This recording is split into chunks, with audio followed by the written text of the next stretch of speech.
We are learning new details tonight about the man struck and killed while jogging this morning. 38-year-old Mark Goebel was part of a team of the largest group of disabled people to ever climb Mount Everest.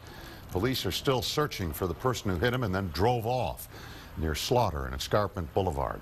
Our Omar Lewis joining us live from the newsroom, and he's got the latest details. Omar?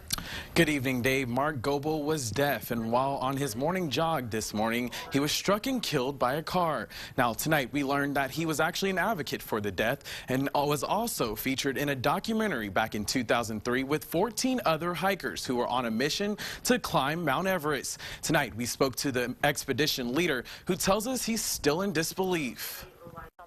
Mark Goebel was deaf, but that didn't stop him from conquering new heights. In 2003, he was part of a documentary that went with a group of disabled hikers on their trek to climb Mount Everest. I started getting involved in this trip probably last year around the springtime. I'm a middle school teacher. I teach here at Texas School for the Deaf, and I teach history. He was a teacher, then became principal at the Texas School of the Deaf. An activist, husband, and father of 2 deaf children he and his wife adopted.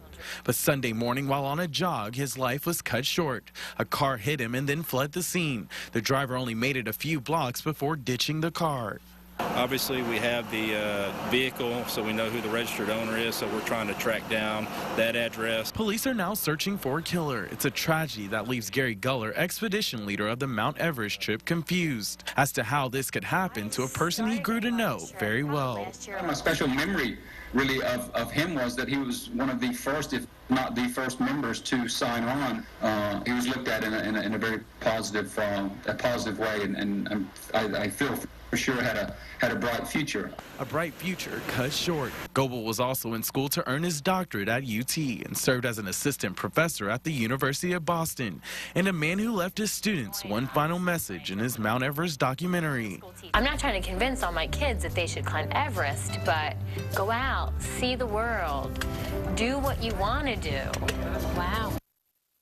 Tell us they do know who the suspect is in this hit and run. They're just waiting to make an arrest. For now, we're live in the newsroom. Omar Lewis, KXAN News.